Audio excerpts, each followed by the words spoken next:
follow up with you. So an answer can be as simple as, I don't know.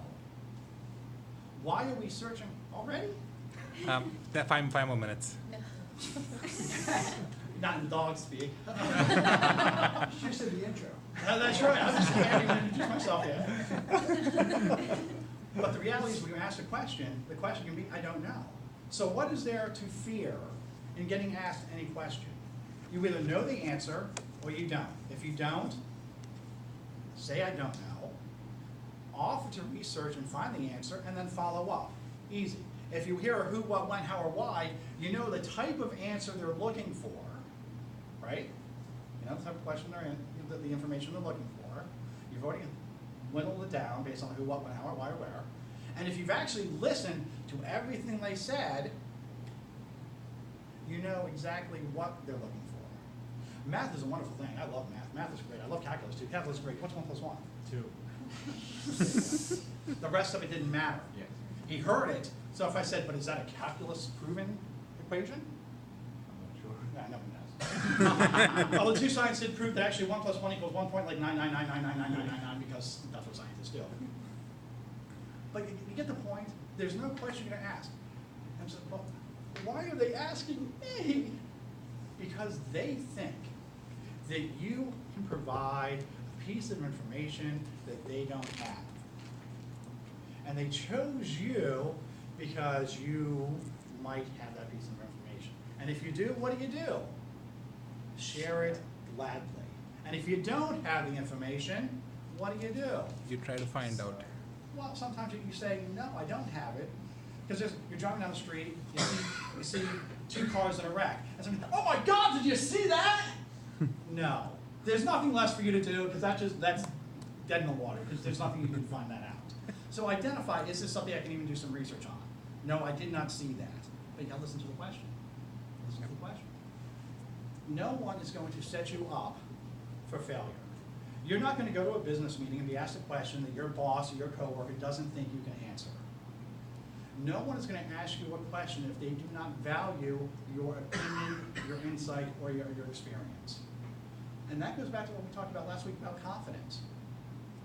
When you're asked to talk,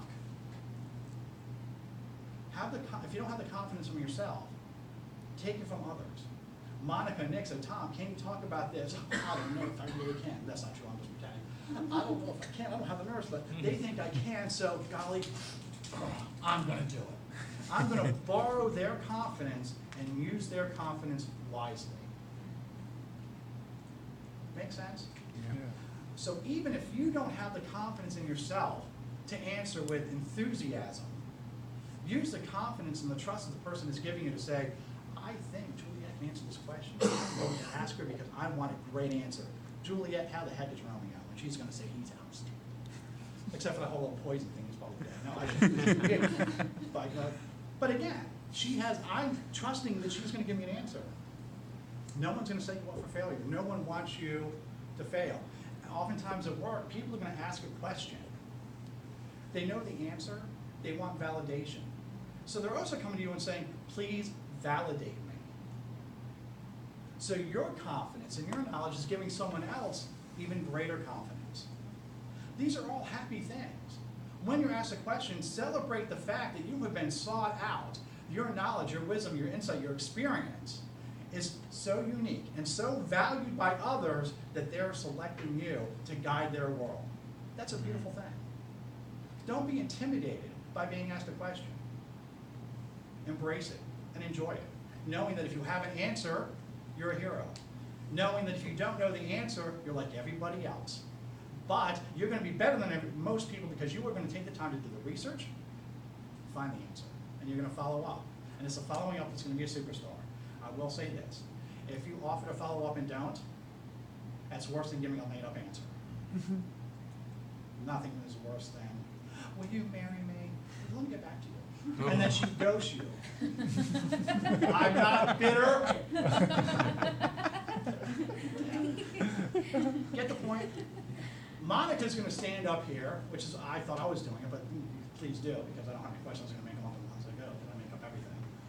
She's going to ask you for volunteers, and you're going to volunteer. And you're going to probably volunteer to answer a question you have concept of answering. Or if you come up and it's a blind question, know that Monica's not setting you up for failure.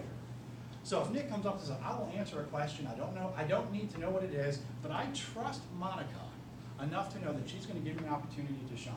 She's going to give me the opportunity to practice, and she's going to give me the opportunity to grow as a speaker. I trust Monica. In this environment, practice. Give your speeches. Participate in table topics. Do evaluations. Sign up for roles. You need the opportunity to practice. And the more you practice, even if your skills don't get any better, you come in, you're stammering, and you're uncomfortable, you come in and that could go on for 3 months. And all of a sudden you're going to be confident. But you're going to be more confident in you. And even if you're stammering, who cares? You're now more confident. Look at all the skills that you will grow even if you can't get over your stammering. It's a win. You've got to practice. I do this for a living, and I have clients. And I've had clients say, can we meet every day? Please. All right. And my response is always, no, once a week. Like, why? You've got to practice. Practice what? Speaking. Everywhere you go, every opportunity you have, every interaction you have at work, the supermarket, daycare center, hospital, doctor's office, wherever you go, is an interaction. It's an opportunity for you to practice the skills that Toastmasters is laying out for you once a week, once every 2 weeks, however you need. So everything's an opportunity. You want to learn how to play the piano. You go and you meet with your instructor and you play the scales. If all you did was play the scales once a week for 1 hour, you're never even playing Happy Birthday, because all you're doing is learning the scales. It's going to take you forever.